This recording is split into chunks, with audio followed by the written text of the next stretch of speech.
Hello, good afternoon, Professor Okunlola. Yeah, fine afternoon. How are you? I am very well, thank you. I'm okay. I'm okay. Yes, yes. Good doing.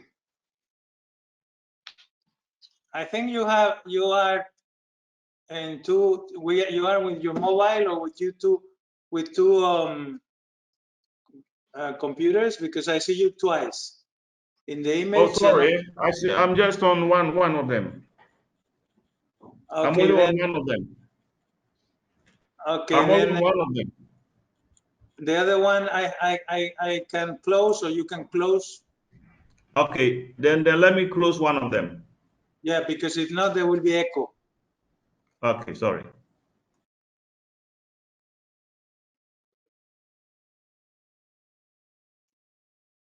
Let's wait 2 minutes and we start.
Well, it's 2 o'clock in Madrid time.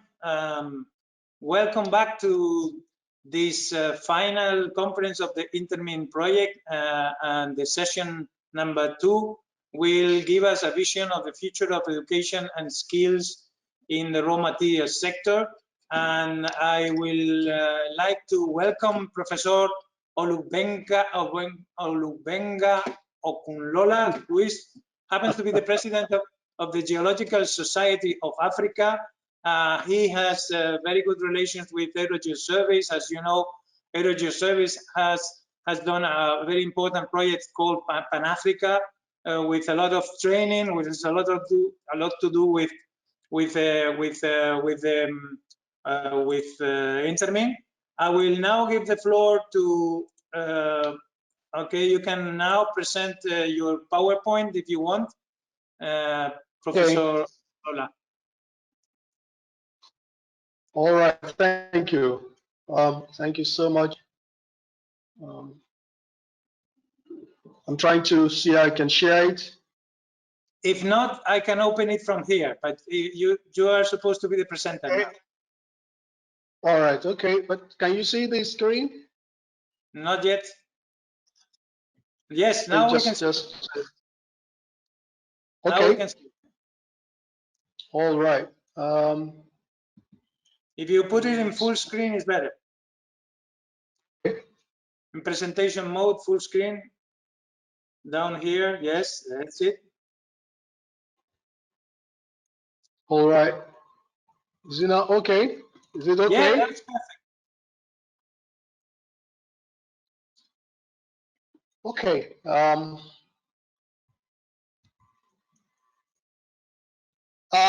Good afternoon, gentlemen, and thanks for this opportunity to present on the perspectives of education and training in raw materials in Africa.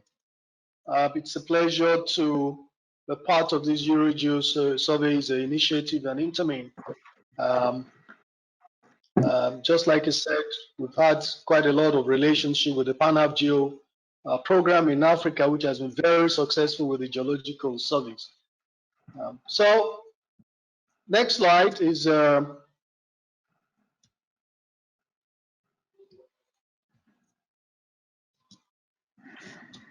trying to get it. Okay. So I'm mostly going to, of course, concentrate more on the mineral raw materials, if you permit me that little indulgence. And we see that for the raw materials, mineral raw materials, we have a holistic value chain and industry life cycle management, from exploration to development to mining, processing, refining, end service, and then again to recycling. And this, we're talking about starting with the policy, legal and contractual framework, to sector organization, to fiscal design, revenue management, and of course, sustainable development implementation. Now, Africa, this is the geological map of Africa, heterogeneous geology, with all the cratons and the mobile belts, West Africa, East Saharan, and all that, which shows a complex geology that is, of course, very conducive for mineral raw materials availability. And of course, we know how rich Africa is in terms of mineral raw materials, even including oil and gas, with gold, nickel, industrial raw materials, granites, phosphates, barytes, and all that for the industry, and even what the industry needs now. If we look at the criticality index for the next phase of industrial evolution, the economic importance and supply risks, most of these minerals that are critical, of economic importance, critical, are, of course, domiciled in Africa: fluorspar, natural graphites, potash, and even the rare earths, which are, of course, the minerals of the future: lithium, cobalt. We know Africa supplies mostly 70% of world's cobalt, and on like that, the barytes on the different scale. So in terms of mineralization, in terms of availability of raw materials for industry, for the next industrial revolution, yes, we can say Africa is well endowed. And if you look at also the annual exploration budgets, if not for the COVID, it's been rising, especially since the beginning of the 2000, down up to about 2016, before it now went up again in 2018, and then, of course, down again 2020 because of the global pandemic effect. So we've also been seeing that in terms of the mineral exploration spending worldwide, Africa region has been also very prominent, maybe about the fourth or fifth in all the continents of continents. Same thing with, if we look at the leading country in Africa, and this particular slide is a little bit instructive that we may have to look at later. We see DR Congo having, in terms of exploration budgets, almost $174 million, going into that country within the last few years, followed by maybe Burkina Faso, Ghana, South Africa, Mali, Cote d'Ivoire, Tanzania, Namibia, Angola, and then the list on that first 10 scale, Zambia. If you look at these countries that have sort of the brightness, or what I would call the more endowed in terms of mineral raw materials, and where exploration is much, much concentrated now in Africa, and we relate that to the capacity and the education, we will see quite some kind of discrepancy. And that's what I'm going to try to show in this presentation: what to do, how to fill that gap, and how to see where we need to concentrate more of the training, more of the capacity development, and more of the holistic concept of training in the raw material sector in Africa. And this is also shows the Africa budgets per commodity. We see that gold mostly is what is being traded more than the base metals, and then of course uranium, diamonds, PGM, and others. And this shows the various GDP contributions of the mineral raw materials industry of the different countries in Africa to the contributions to their GDP. We have a country like Namibia, where mining of raw materials contributes about 11%, and Botswana, which is quite high, and also DRC, the industrial sector, which is dominated by mining, raw materials production, contributes about 32.9% of the GDP. So mineral raw materials production, exploration, exploitation, production plays a huge role in the economy of most of the African countries.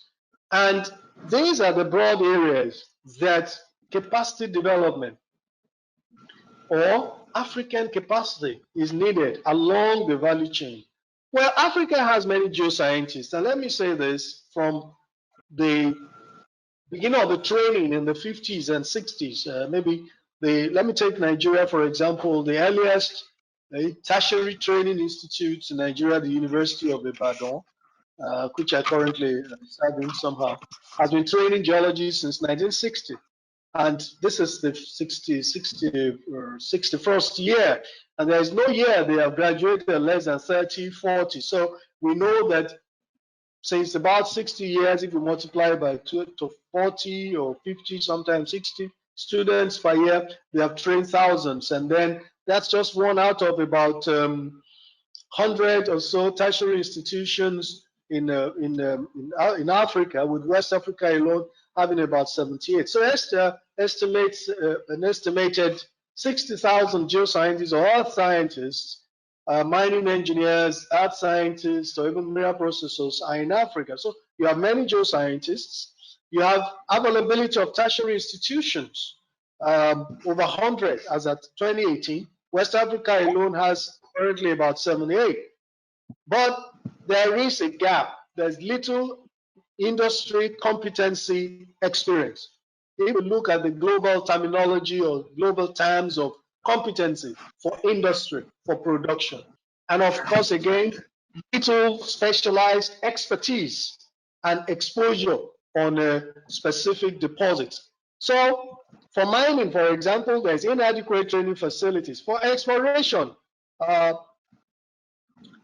we can send reporting. We can have a lot of 60,000, a lot of geoscientists, 60,000. But for mining engineers, the excavation and exploitation itself, we have inadequate training facilities, stroke centers in Africa, only about 15. And so they have no experience and accessibility to appropriate technology. In processing and value addition, part of the value chain, there's inadequacy in value addition ventures in Africa. Most of the raw materials are exported raw out of Africa. Little processing is taking place, except maybe in the southern parts of Africa, South Africa mostly, that a little bit have an edge with the other African, more than the other African countries. Virtually most of the production areas where we have the high concentration of these raw materials, as I enumerated in the previous chart, have low capacity for value addition, for processing. And that is still, the case, even with many of the materials that have been produced. So export has been the focus of most of these raw materials. Same thing with, of course, petroleum. Now, this table looks at the top 200 universities that we have in Africa, and that also offer, so to say, the top 100, top 200 that offer some form of training in raw materials production, right from the number one, much more highly ranked universities in the southern parts of Africa, Zulu, Pretoria, Witwatersrand, to the last of the 200, the ABTU or something in Nigeria. So if you now look at the different exploration budgets in Africa, of course, exploration budgets is an indication of the attractiveness of the exploitation capability of the raw materials that we have in a particular country, because the more raw materials in the country is attractive, the more the exploration budgets will go there. If you look at these countries, and this chart is very instructive, DR Congo, Burkina Faso, and all that, let's look at the capacity presence that we have in those countries. If you look at this country, this is a country, you discover that South Africa, Nigeria, Botswana, Nigeria, Egypt, South Africa are the ones that have the highest capacity centers in terms of institutions, but they are not necessarily the most productive areas in terms of raw materials. If you look at DR Congo and if you have DR Congo and Namibia, for example, and those top countries I mentioned, you will see that this histogram shows very low capacity trends in terms of availability of tertiary institutions for the more productive areas for raw materials. And if you look at the top 20 universities, they are more or less situated in South Africa and maybe Nigeria. All the other areas that are highly productive raw material centers in Africa do not have any of these top grade higher institutions where the capacity is being built in the first 20. So there is a kind of gap, there is a kind of misnomer where you have the raw materials and the capacity for the development of those raw materials in terms of training, in terms of capability. Also, if you look at again by region, the eastern region and the northern region and maybe the western region have the highest capacity, but they are not necessarily the most productive areas in terms of raw materials. The central area where you have DRC, Central Africa, and all that are the least in terms of the availability of raw materials. Now, same thing with all the countries offering mining engineering. In the mining area, you have South Africa, of course, that's okay, and then the rest are Egypt, Zimbabwe, and then maybe Mauritania. The more productive countries are also deficient in training and in capacity areas. Now, if you also look at competence in terms of the industry, you look at what is the requirement for competencies in maybe in the industry. Well, you look at the ones for Russia, for Australia, and what is needed, fellow of the Australian Institute of Mining and Metallurgy, and so on, minimum 5 years experience, and what the requirements are.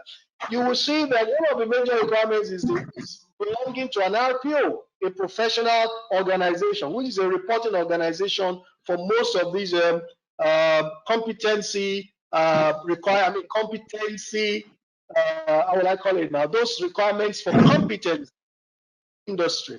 They are mostly situated outside Africa, where most of the Africans, geoscientists or earth scientists and processors really have no access. So they cannot compete in terms of being registered as competent person or being noted as competent persons, because they do not have much access to this reporting organization that this international reporting organization, standards organization wants. And if you look at this chart, for example, the Crisco family, only a dot, that is the Samrec, is in the southern part of Africa. The rest of Africa do not have any country that are represented with the Crisco. So in this, they are deficient in terms of at least trying to compete when you are talking of global competency requirements. So this is a disadvantage in terms of training and capacity for utilization of the raw materials in Africa. So there's a need for an RPO, and I think Africa is looking at this with the AMREC PRC, that's the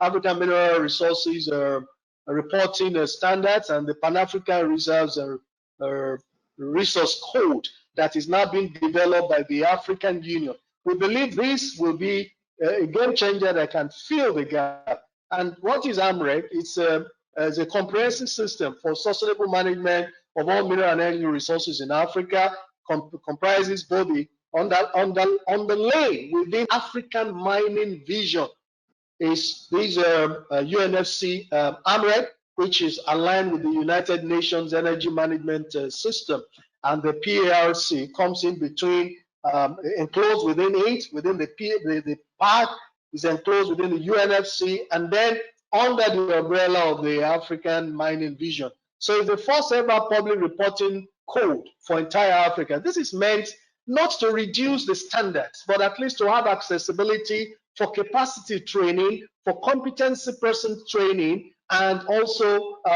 registration and focus even for Africa. So there is a problem with resource management in the African continent. And it's important that this is developed. I think now with the AMDC, the African Mineral Development Center, already started in Guinea-Conakry, and with the STC, Specialized Training Committee of the African Union now almost approving it. They have their own structure. This will help to also fill the gap in terms of competency and training requirements for the industry in Africa. So these are what it entails. I've mentioned this is an Africa first approach. Other possibilities that we look at is to start centers of excellences, which must be distributed to allow easy access to region. We must begin to look at curriculum development by training and competency committee. There must be a training of a trainers concept, and then regional reporting organizations in different countries that will be juristic, that can have their own disciplinary codes and come under AMREG, and then properly monitored. So this will aim to build a globally recognized and respected professional workforce through a force multiplier effect that links the business process, gender justice, and also capability, and take care of some of these gaps that we have seen between the resource-rich areas and then the low level of competence and training. And I think finally, I just want to quote this great son of Africa. It says, far from being hostage, that's the former United Nations SG, far from being hostage to an incurable resource cost, we believe the generation of political leaders, because it also needs a lot of leadership push. There's an opportunity to harness our resource wealth, our raw materials wealth for transformation in human development. Thank you very much for your attention. I'm grateful. Fantastic. I've been a little bit too fast. Thank you. Thank you, Professor Okunlola. That was a fantastic presentation. We are very fond of the information you have provided. 200 universities, that's a fantastic objective for INTERMIN to get them inside our project. The other thing I have to tell you is that myself and Víctor Correa, we have been past presidents of the European Federation of Geologists, and we are ready. I think the Federation is ready to help you in this thing of creating your official registration system for competent persons in the raw materials sector in Africa. And also I have to tell you that the current Secretary General Geological Surveys, Slavko Solar, will now go on his developing his work in Switzerland, in the United Nations on research and resource new development on the classification system, and I am sure he will be, you know him very well, he will be ready to help you also on the other endeavor that you have presented. Thank you very much. And I ask the people if they have any question about what we heard, which was very interesting. You can also. Can I come in, Manuel? Yes, of course, you can come in. Thank you. Professor Okunlola, I congratulate you on your comments, and in particular, I welcome the holistic approach you're taking. I agree with what you said. I don't think you have gone far enough, if I may say so. Let me explain. These days, I spend a lot of my time running a small exploration company in Botswana. I'm speaking to you from the United Kingdom, but we operate an exploration company looking for nickel and platinum in the Malopo Farms area of southwest Botswana. And generally, we do not have any problems in finding good geologists. There are excellent geologists in Botswana and over the border in South Africa, and we cooperate very much with the University of Witwatersrand. There is no shortage of good geoscientists, geologists, geophysics, geochemists, and so on, except perhaps in one or two very specialist areas like the advanced interpretation of airborne geophysics, which we have to send to Canada or Australia to have that done. Where we have great difficulty in finding the right people is in the related areas around mining, such as mining law, specialist financial support for fundraising, social and environmental impact advisors, and if you like, these essential but slightly non-geological skills, without which you cannot run a successful mining sector.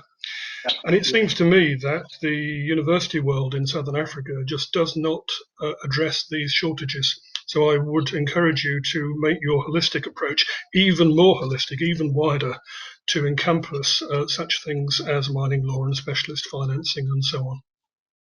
Yeah. Okay. Thank you. Well, thank you. That's a great observation. Well, if you look at my chart, you see that in terms of competency and training availability, South Africa ranks high. For example, the first top 7 or 8 universities in Africa, in South Africa, and then also they have developed quite a lot of capacity around mining and all that, and then the South African country. Same thing with Botswana.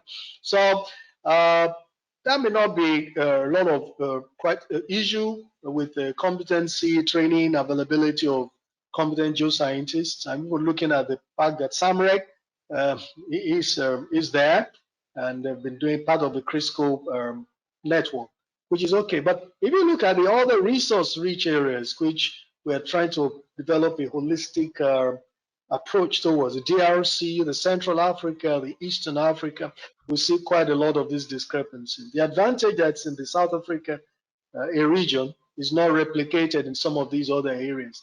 And this gap needs to be filled so that we can have a holistic development. I also agree with you that in terms of geosciences, exploration, and all that, you look at my first slide, or third slide, where I said we have quite a lot of geoscientists, 100,000 or so in Africa. But in the other areas, like mining engineering, like mining law, like environmental, like mineral economics, there is a lot of capacity deficiency in the area, which you're also confirming.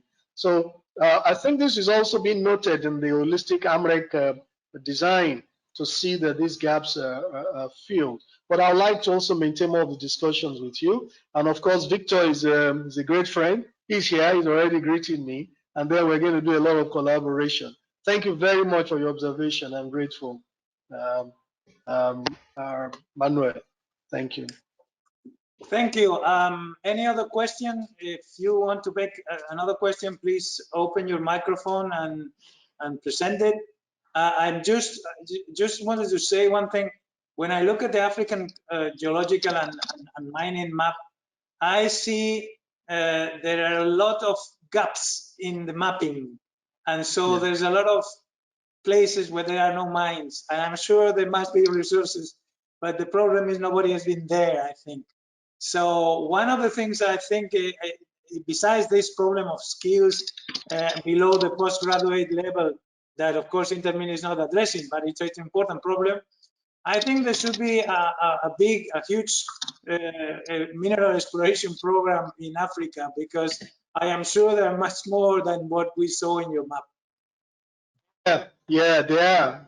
The map, of course, is like regional representation, and it's much more new maps, a bit more detailed, but it's for this presentation, it may not be too clear if I have to crowd everything in. But there are other maps from a regional basis that clearly shows where a lot of these concentrations of mineralizations are. There are quite a lot. You are correct, and I agree with you.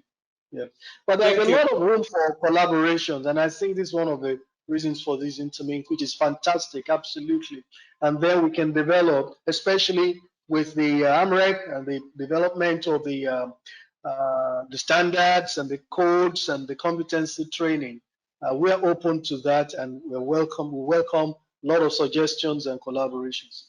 Well, thank you, Professor Okunlola. The only request I make to you is please send an email to all the universities in Africa that you know and tell them that we exist that is free Okay. to register in INTERMIN, and that as much as many students in the world know about the training centers existing in Africa, more people will like to attend to these training courses in places in Africa, and then this need of circulation of professionals around the globe will be more efficient, which is what we have as an objective.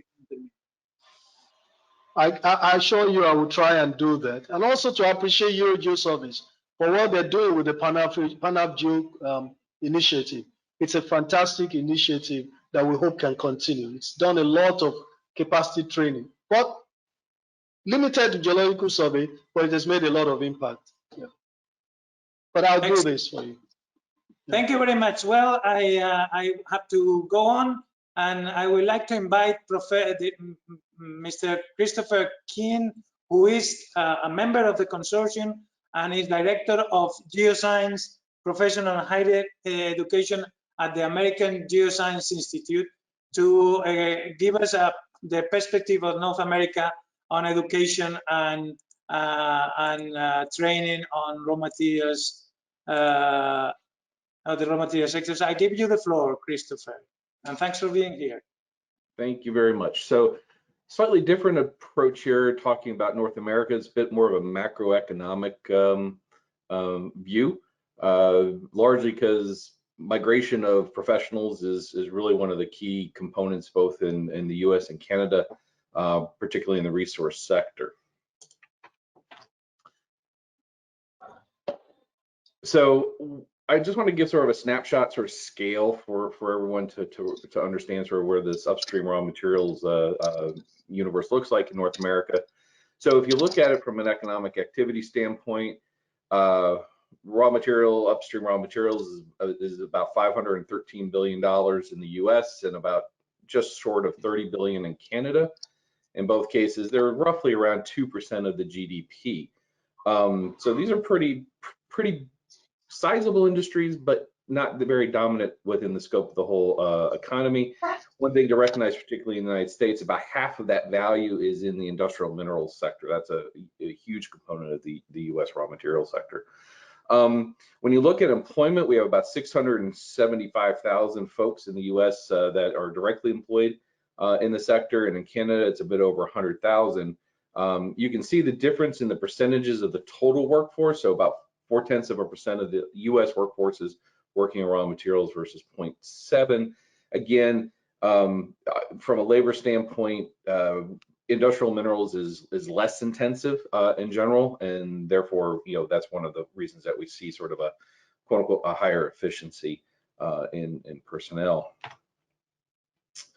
So I think the training is coupled with what the dynamics and what the workforce needs and what the employers are looking for in the workforce. And so one of the biggest thing that we deal with in North America is we have a massive energy sector. Right now the United States, for the last couple of years, has actually been the world's leading oil and gas producer. Canada is no slouch either. And in this case, it's almost 5 times greater. That energy sector, primary energy sector, is almost 5 times greater than raw materials, and in Canada, it's 400% greater. So, within the culture, within the perspectives, resources are sort of just viewed as a continuum. I'd say in the public and policy, but the reality is people think oil and gas, less raw materials within that general dynamic, and this leads to the educational sector as well. The other big thing too is both countries there's a very, and this has been the case since the end of the Second World War, the focus is diplomacy can offset the need for mining, and the focus has been on a stable global raw material supply chain, which has worked generally effectively with some hiccups, but the problem is that policy exaggerates the cyclicity of the industry with domestically, particularly in the US, which is one of the complications that we see. So when you look at the raw materials education infrastructure, it's a bit odd. It's not directly aligned because, again, we have the cyclicity, we have this energy sector. And so when you look at programs, formal education programs, explicitly focus at upstream raw materials. In the United States, we have about 13 mining and mining engineering programs, and most of them are actually fairly small. And then if you also include the programs that are looking at raw materials related processing, materials engineering, metallurgy, things like that, then as a major focus, then you're looking at about 26 programs in total at universities. In Canada, there's roughly 7 mining programs and 1 additional one that's mostly focused on that processing side. So it's a pretty small footprint relative to such a large workforce. But the reality is that the talent comes internationally, but also from other sectors. And the geoscience programs in North America are a major vector for producing talent within, the professional talent within the raw material sector. And to give you a scope, we have 693 degree granting geoscience programs in the United States and 66 in Canada. So there's an awful lot of feedstock there for potential. Obviously, not all of them deal with raw materials, but a large number do, and a large number certainly prepare their graduates that then could go on for additional training, which I would view as key potential customers for INTERMIN. And obviously, on the private training side, the professional societies are a huge component.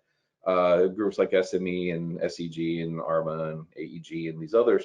And so that's a big area. And then we have the training vendors, the private sector training vendors.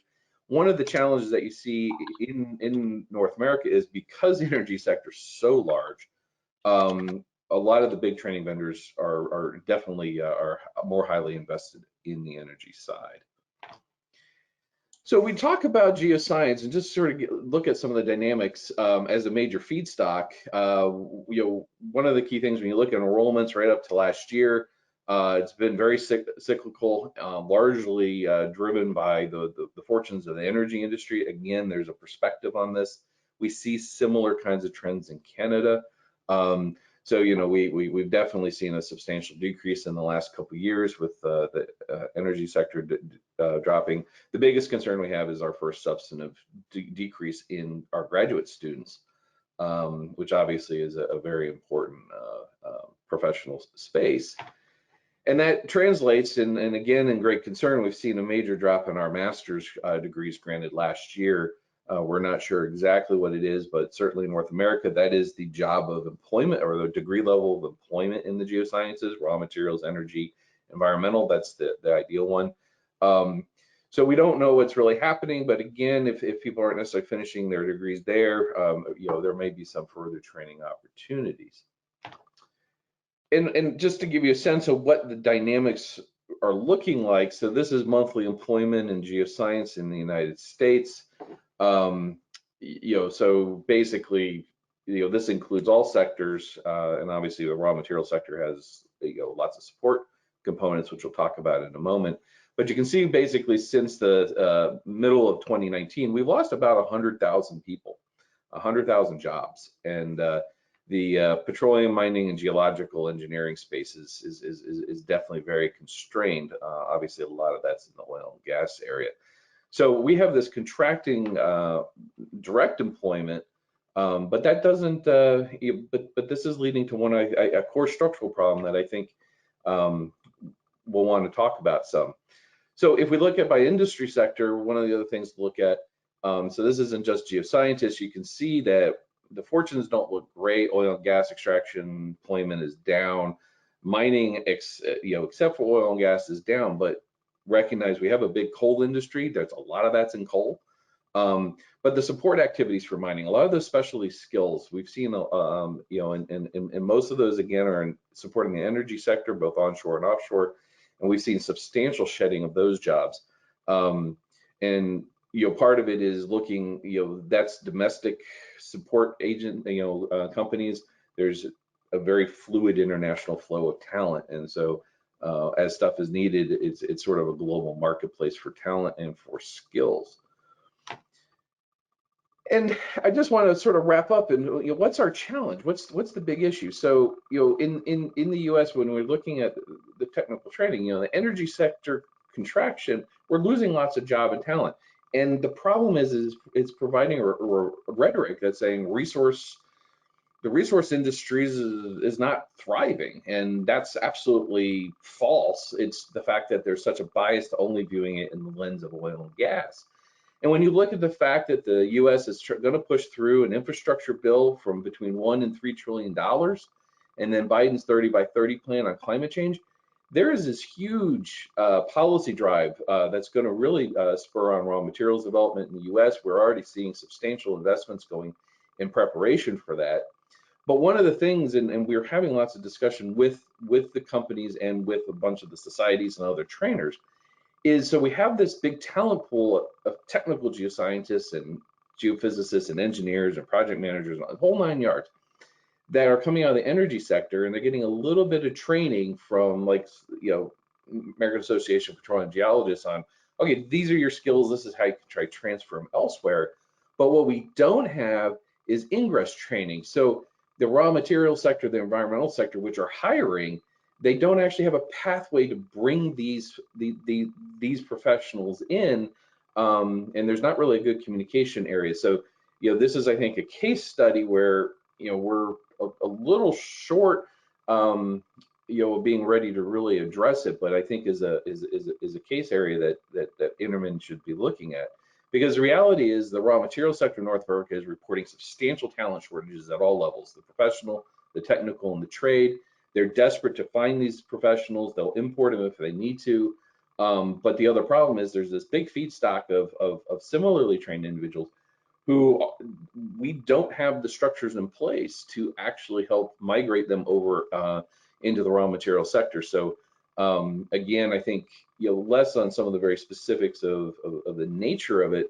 I think there's a great business and strategic opportunity for a database like INTERMIN, and we need to find ways to inform individuals that are being displaced in other industries about this resource, so they can start looking at how to map and basically move on to the next phase of their career.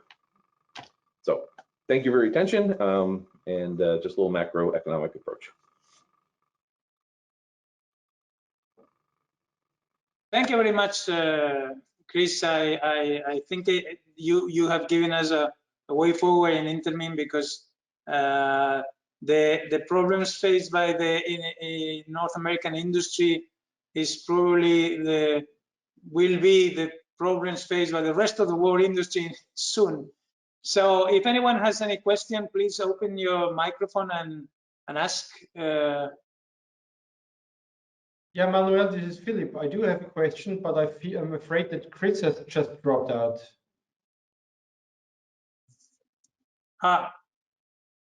He has dropped out? No, he's in. Is he in?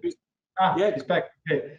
Chris, thank you very much for this very interesting talk. I do have 2 questions or / observations. Second, the last one, the skills shortage, the shortage of people. I think that's what we observe everywhere, all over the world. And my personal feeling is that mining is not attractive, obviously, to people. People don't see that mining is a job for the future. That's the one observation. And the second is, if I got it right, you said that in mining, many people have been laid off last year during during the pandemic, if I got this right, in the mining sector. So the contrary observation is what I have in Europe, because especially the quarries and the aggregates industry, they have books full of they have the books full, and they could produce and produce and produce and produce, and they don't lay off people, they hire people. In fact, in Austria, mining is one of the industries where most people are hired compared to the rest.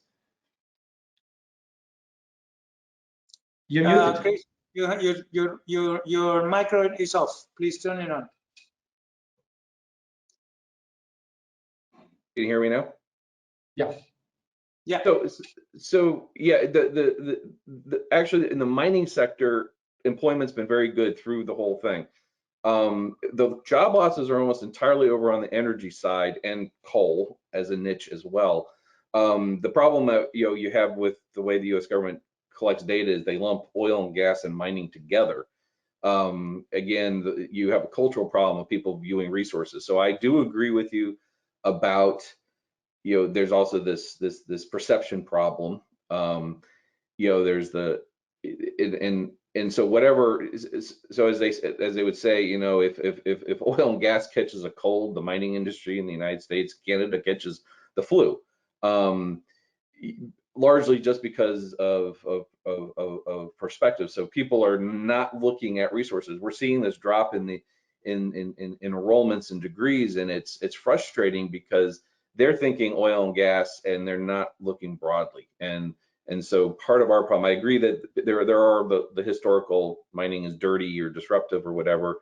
I think there's some good stories in raw materials. I think the tone that Europe has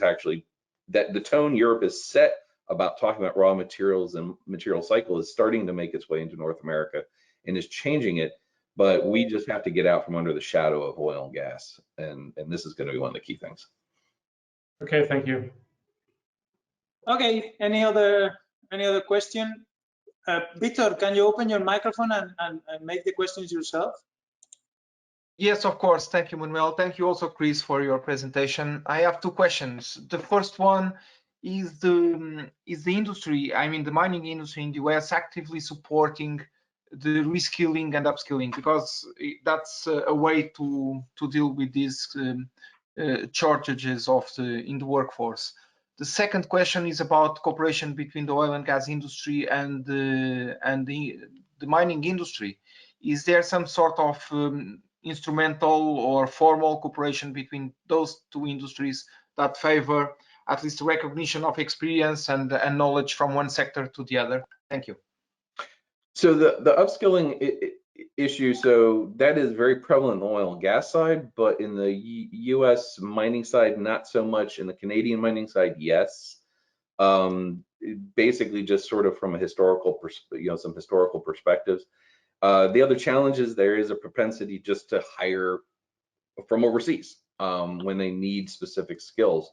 When gold is booming, as they say, most of Nevada are Canadians. So there's this flow of talent. So it's not as deeply entrenched at the corporate level. What we need to do is educate the workers about their opportunities moving forward. So empowering those folks.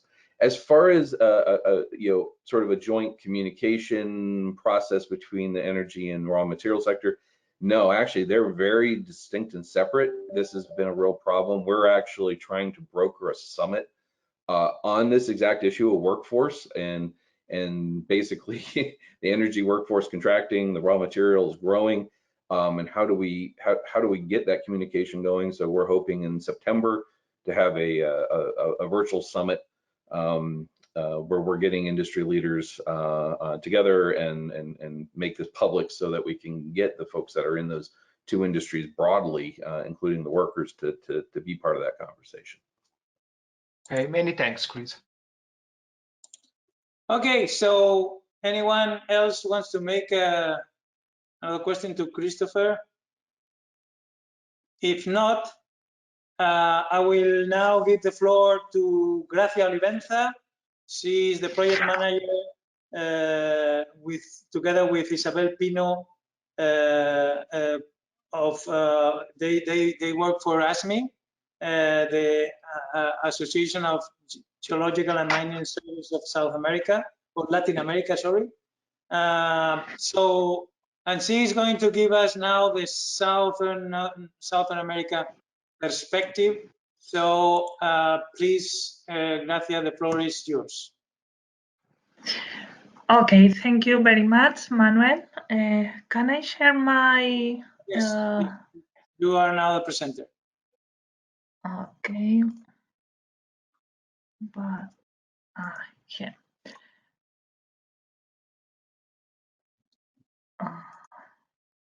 Okay. I'm Gracia from the Association of the Ibero-American Geological and Mining Surveys. ASME has been involved in the Work Package 1, compiling information about training programs related to raw materials in LATAM. I'm going to give you an overview of this data collection. As you can see here in this map, we have found 64 programs all over Latin America. Countries with more number of programs in raw materials are Mexico, Cuba, Colombia, Peru, and Argentina. These are the teaching areas included in the compiled programs. As you can see, areas such as geology, exploration, resources and reserves, mining geomechanics, and technical mine design and mining methods are the teaching area with a more broader representation in Latin America. Latin America is giving to the world a huge number of experts in these areas. Here you can see the spatial distribution of the different teaching areas. As you can see, training programs in Center of America and Caribbean area are focused in geology exploration, resources, and reserves. The countries that involves in the training programs the teaching area with lower representation, such as social performance, are Chile and Peru. Geology, exploration, resources, and research is the most represented teaching area, as I have said before. And in this area, the programs are focused mainly in general geology and geography and applied geology.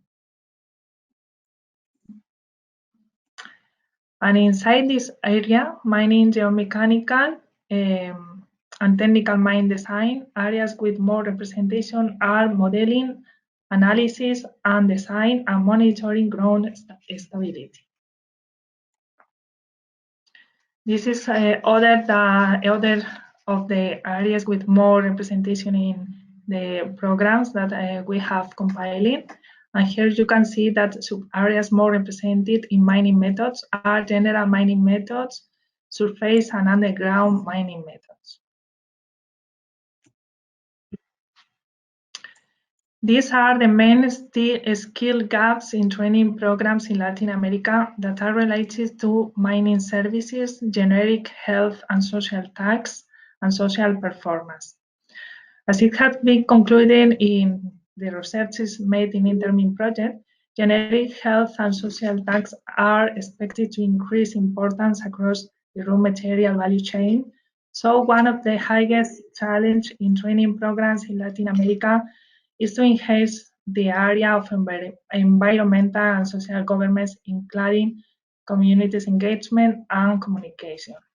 On the other hand, the main challenge in the most represented teaching area is to be able to integrate knowledge related to technological developments, such as processing data from multi-data sets or big data and machine learning.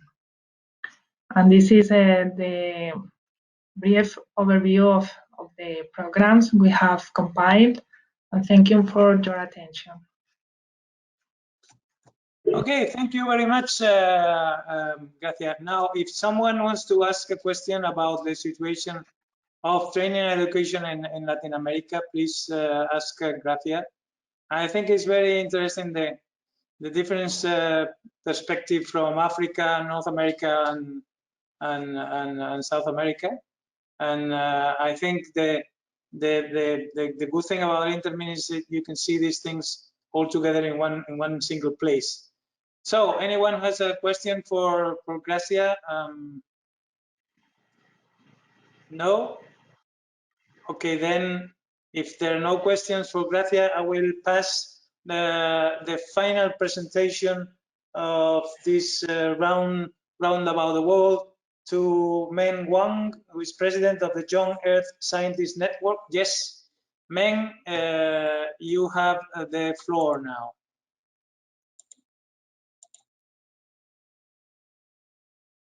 Okay, thank you for the invitation, and it's likely to be the last presentation. So everyone can see my presentation right now? Yeah.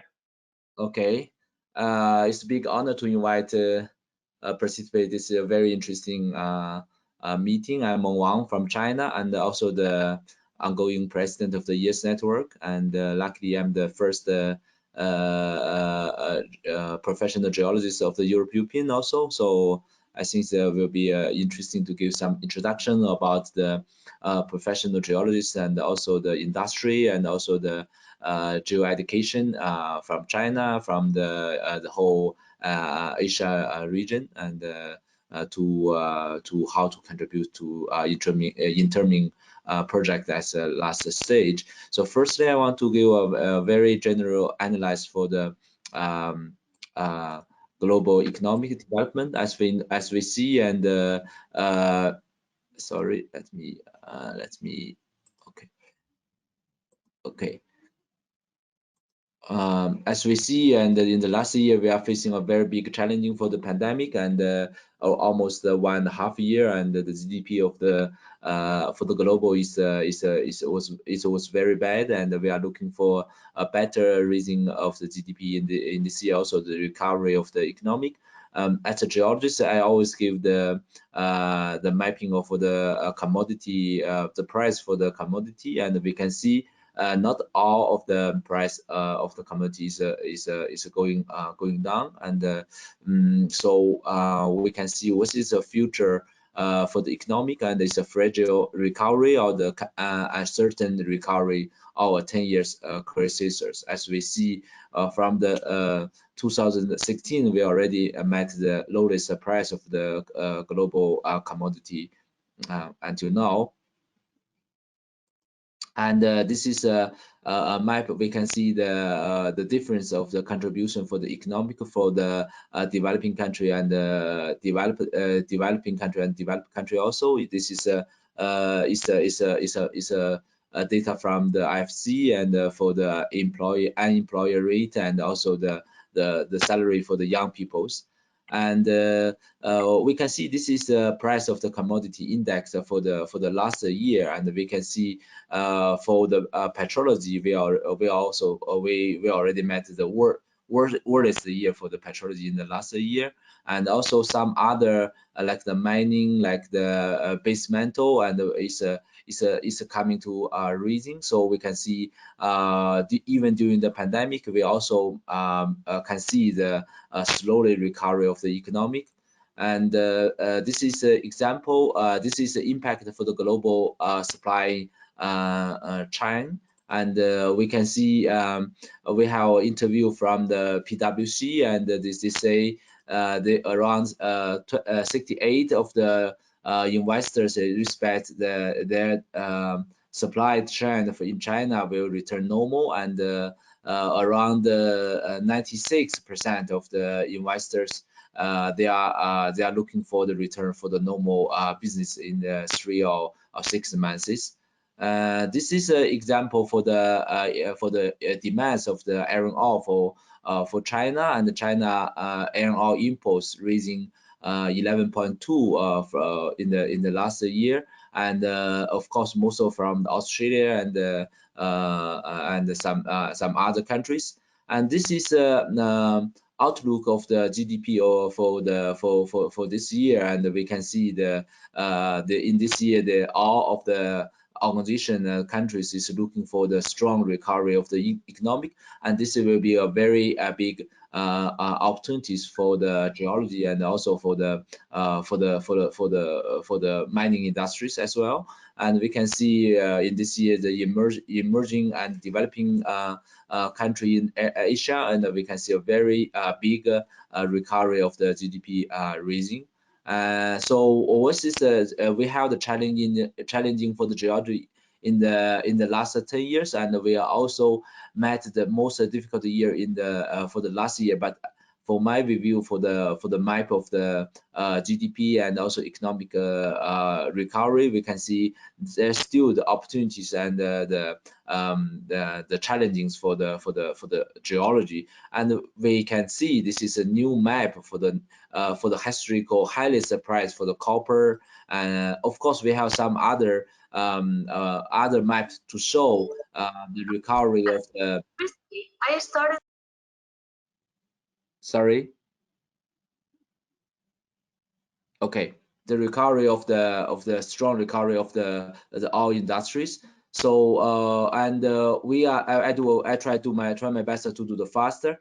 And we are talking about in China right now about critical minerals and also strategy minerals, because we are facing a very big demand of the critical raw materials right now, also from China, also from the ASEAN countries. This is a very, very big reading in the last several years on the several kinds of the minerals and also the petrologists in the several last years. Is a very big reading in the last 10 years. And this is also in the European, we know the critical raw materials, and they already have the list. And also we have a similar list in China, and we have several kind of the minerals is the same in the list that we can see.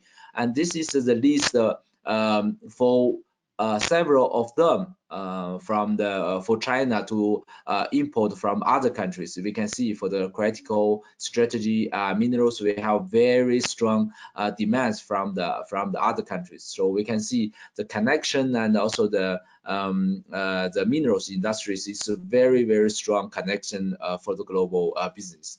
So this is iron ore, and China take around 60% of the global production in the last year. This is a really big number.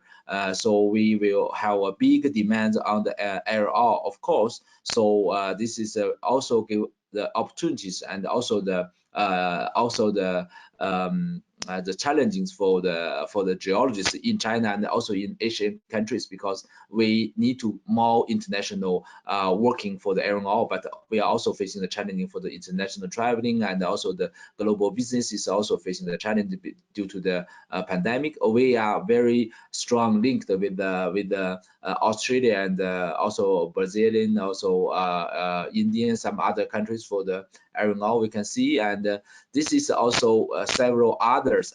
Maybe also we have the same list as rare earths with the European, and also China. This is some mapping. We can see we have a light rare earths in the north, and also the heavy rare earths in the south part of China. And later I will give an example. Okay. Sorry. Sorry.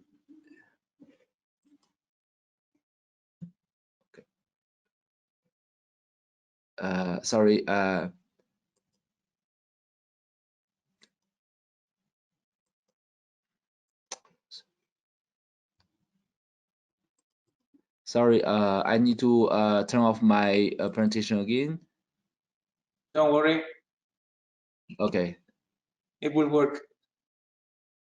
Okay, now it works, huh? Yeah.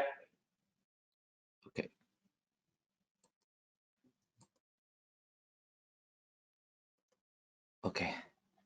Okay, now it's better. So we are facing this is the price for the rare earths, and we are still not the highest price in the history, but in the future, because for the digital business, and for the AI, for the new technology development, many presentation already mentioned. So we are looking for more strong demands for the rare earths and other new technologies, minerals. Also, it's already listed in the both critical mineral list, also for the European, for China, and American. And this is some difference for the light rare earths and heavy rare earths. And to the opportunities, we want to say from the ASEAN country now, for China is trying to propose the initiative for the Silk Road and the Belt and Road. This everyone already know why, and we will see also the new opportunities for the geology we can see, because for the Middle Central Asia, for the Middle East, we can see a very big potential for the petrology resources, and for the natural gas resources as well. We can see the number, but for the China and for all of other ASEAN countries, we are facing the demands of the resources. And this is a struggle map, I need to say, because in the 2012 we already proposed the policy for the transformation of our energy structure, and we try all the best with almost 10 years, already 9 years. We only reduced around 3% of our using of the coal, and the using of the oil and gas is still low to the standard of the American standards and also the world annual standards.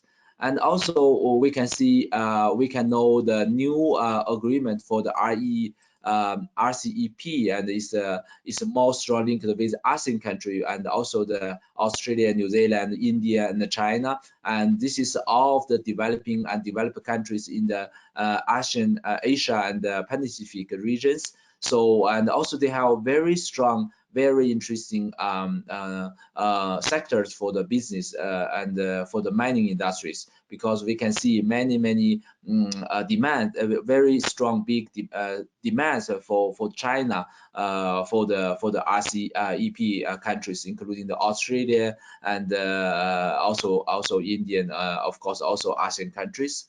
Also, the UN proposed new Sustainable Development Goals, and it's only 9 years left, so we don't have enough time left. So how we can do for the futures, and we have the foundation as a geology, but we also have some other sectors to collaborate, like a basic earth science survey, energy, non-ferrous minerals, infrastructures, and also heritage. So also the heritage is very interesting, because in China we already have a very successful geotourism business and industry, and also so coming back to our prospecting for the geologists, we can see this is a map. This is from the European Foundation, EFG, and about the total number of the professional geologists, because this is a very important, and I think this is will be a very strong, a very interesting point for the collaboration between the European and also other countries with the Chinese geologists, because in China right now we are trying to set up the professional geologist structure, but it's still ongoing, and we are not a member of the CRESCO right now, and we are trying to promote more dialogue and more collaborations. So this is will be a very interesting. So we can see there around 45,000 professional geologists from the whole European. But how many geologists in China? We can see this is really big numbers. We have around 460,000 employers, but around 200, half of them is a geologist, is a real geologist. But we have only 200, less than 200 professional geologists who can work in the international way. I'm really happy I can accept by EFG as a professional geologist from the European, and I will try my best to promote European standards and the code in China to more collaboration from the mining industry and also the other industries. And INTERMIN is a really good point for the is also the good opportunities for this initiative in the futures. And then we set up a Geotech, is a company, and also is a international platform to service to promote the professional geologists from China to link with other countries like European, and of course firstly is European, because I'm the first Chinese people to get the title of the professional geologists in the European, and they also focus on the mining survey investment, and also the environmental technology, and also the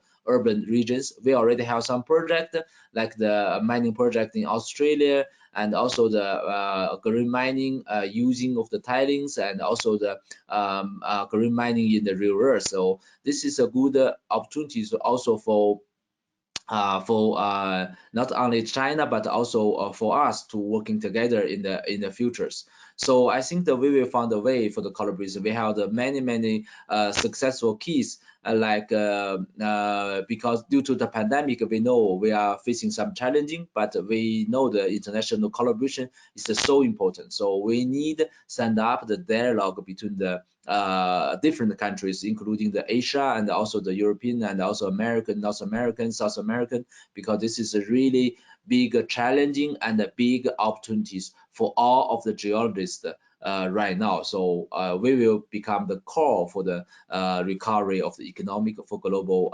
economic recovery. So I really looking for the more collaboration with more people from different countries on the support of the INTERMIN in the future, because this is a really great initiative, and we really need to continue this initiative. Okay, thank you very much, and I hope welcome any questions.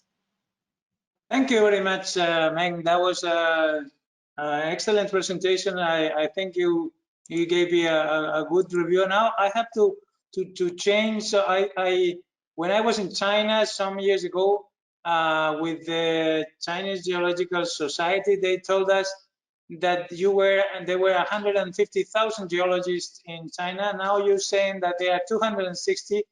So that gives me an overall world figure of more than 500,000 geologists around the world. So 600,000 probably. And I think the problem is there are not so many geologists and earth scientists around the world. But anyway, should anyone have a question for Meng, please open your microphone and ask him. If there are no questions, that means that everything was so very clear. I will then pass on to the conclusions. I have to, first of all, I will present you let me see, okay.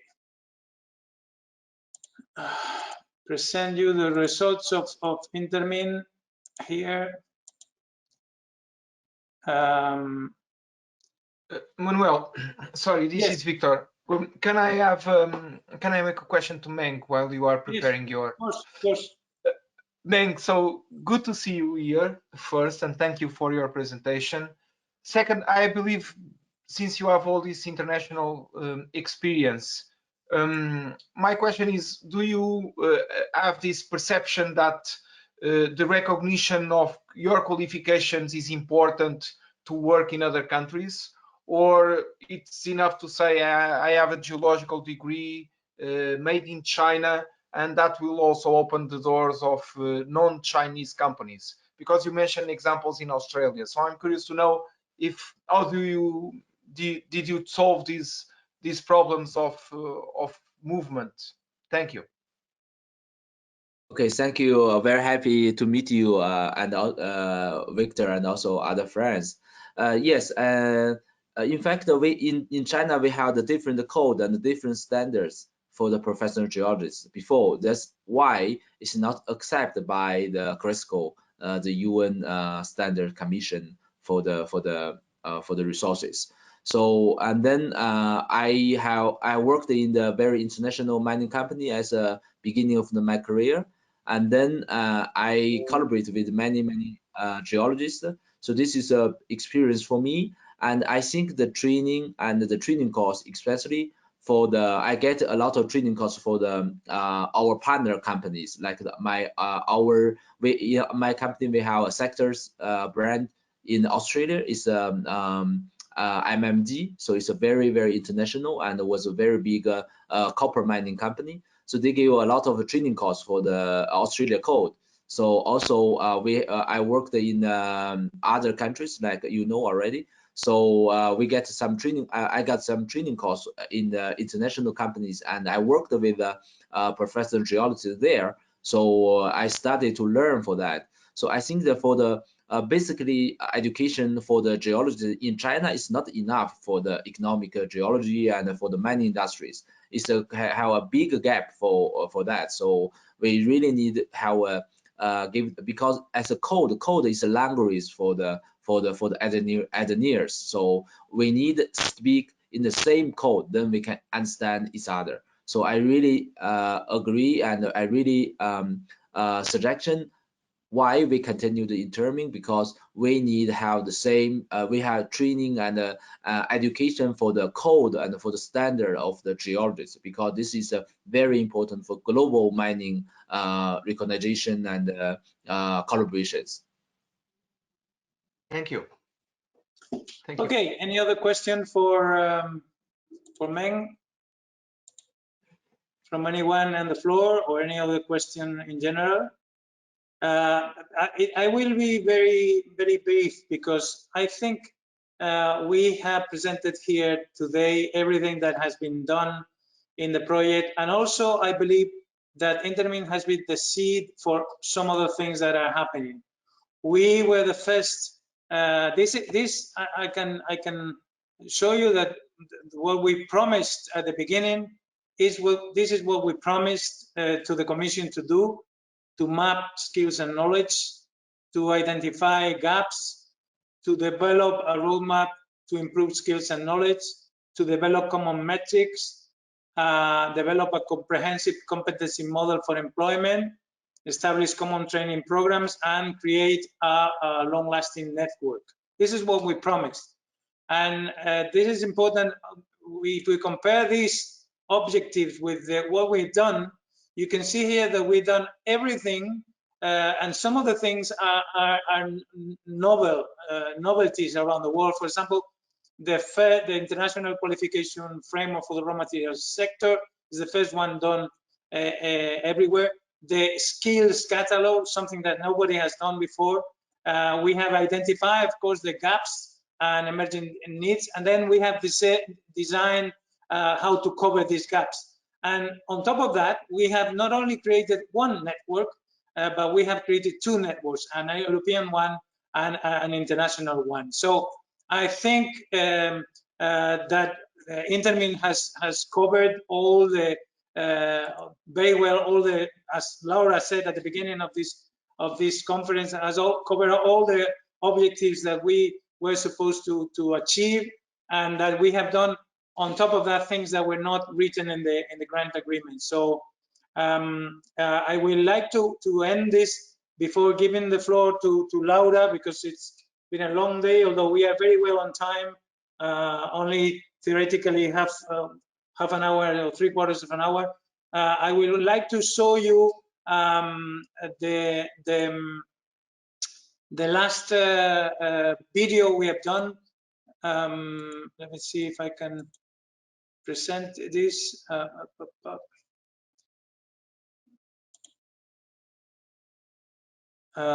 Which is the one that Manuel, you see. it's very important to explain too that we did all this thing with past the pandemic and with only online connection, and that is I think that is a point that we must remark. It is very true what Antonio says. We have done all that in spite of the very very bad circumstances that have affected us and everybody. So we are not going to say that it's only us.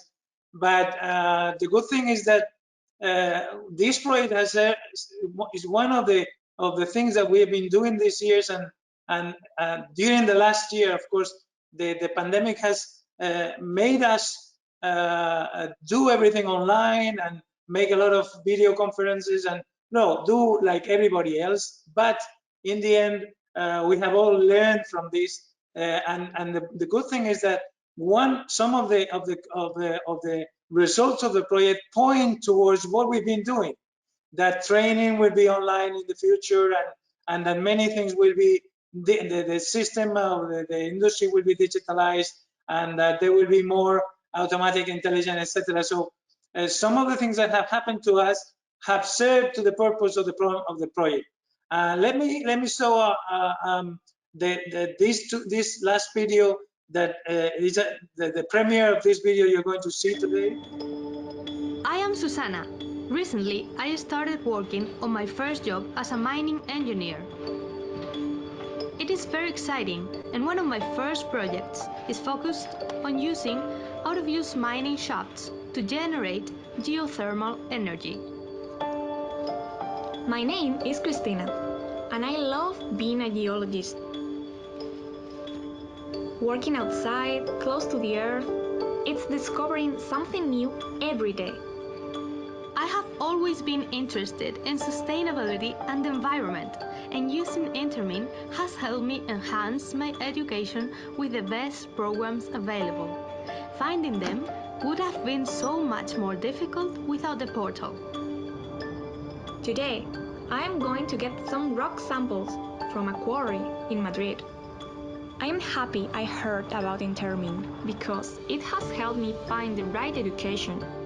The portal is very easy to use, and it offers programs from the whole world. I can filter the results by continent, country, city, and institution, and I can select the degree I am looking for. This is why INTERMIN has helped me more than once during my university career.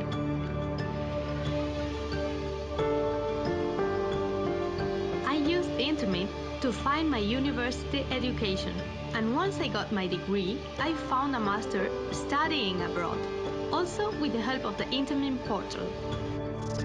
Once I have applied the filters, I can select specific study areas that are especially important to me or my future employers. According to my selection, INTERMIN provides me with the best matching programs. I can choose from the ranking and get a detailed overview of the disciplines and skills covered in each of the programs. And of course, I can contact the university or institution through its website.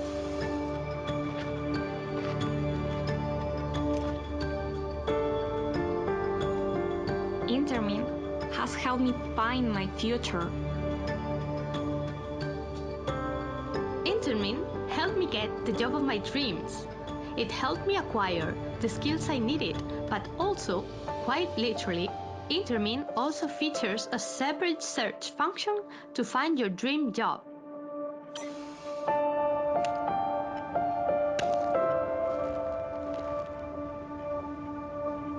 You should try it too.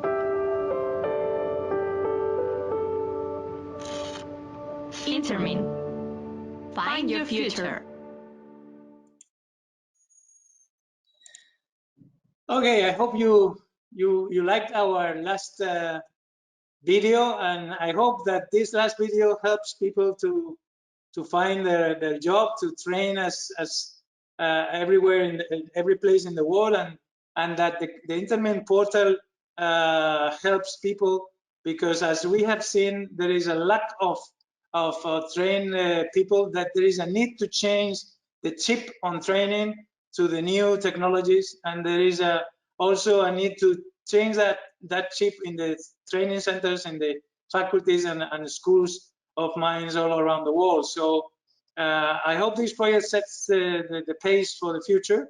And I don't know if any one of you has any question about the whole thing, the project, the presentations today, or anything else, or you are too tired, you want to go home. But if someone has a question, please open your microphone and place the question. If not, I think you're probably tired, but we have tried to be very short in everything. I would like to give the floor to Laura, so she can then close this conference. Laura? Just want to, oh, sorry, I missed it. This is Professor Benga, Okunlola. Okay, I have a question. I just have a question, maybe a general one. Is there any way, and this is fantastic, and these conclusion presentations have been fantastic, but is there any way specifically where INTERMIN now can have some kind of collaborations with the Geological Society of Africa and see how we can relate, especially in areas of training, the younger geoscientists, especially the early career geoscientists that need to fill the gaps. We would like to explore those possibilities. Yeah.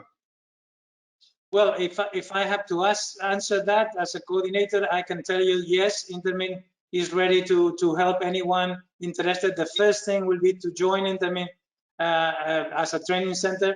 I don't know if the Geological Society of Africa has any, apart from the Pan-Africa project, any training on itself, but Pan-Africa could include all the training in INTERMIN, and then we can use a link to Pan-Africa and to the Geological Society of Africa to include all this information, so people can understand and see where this information can be found or where this training can be found. So yes, INTERMIN as per se, as a consortium, doesn't have a legal body itself.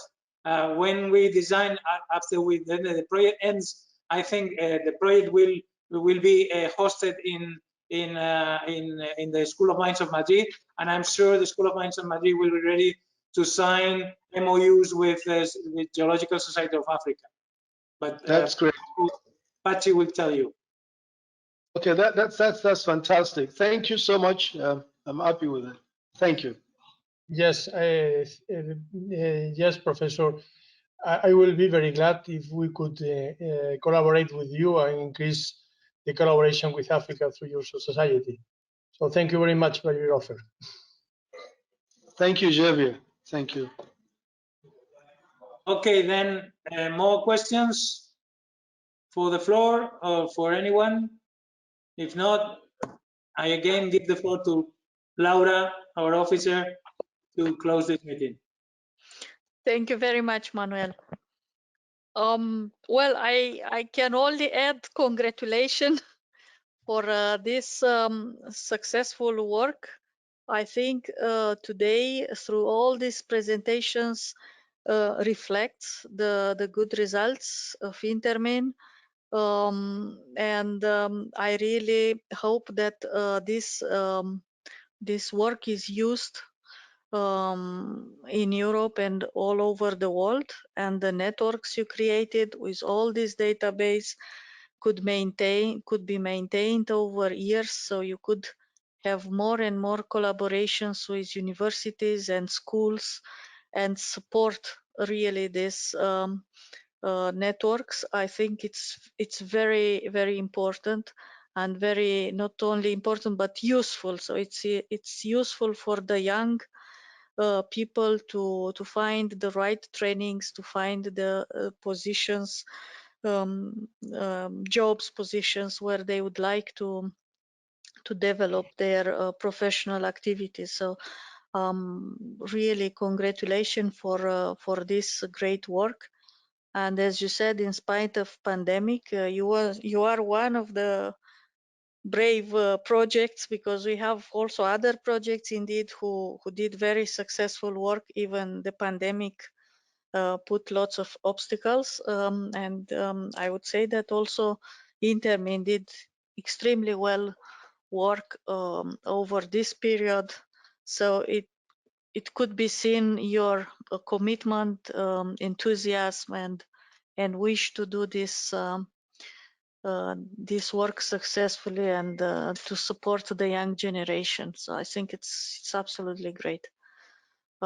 Congratulations, and of course we will have our last review, and I hope that we will have also further collaboration in the future through RMIS or through other calls and so on. Thank you very much.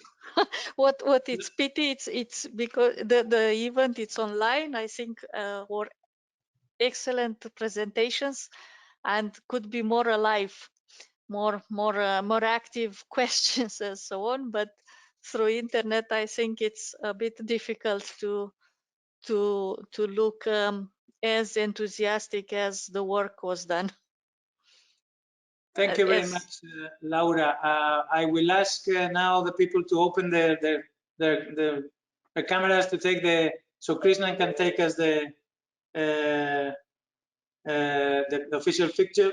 Philip is asking me something.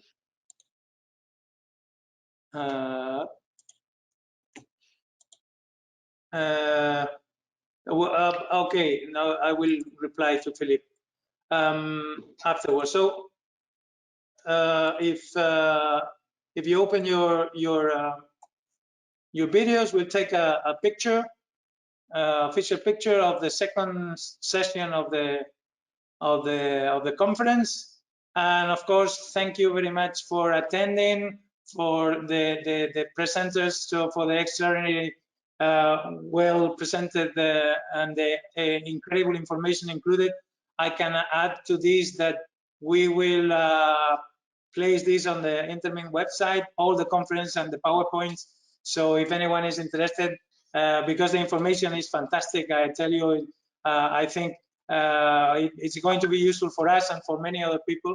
And I want to thank all the attendants for the patience, and all my colleagues from the consortium also for the extraordinary job done. And thank you very much.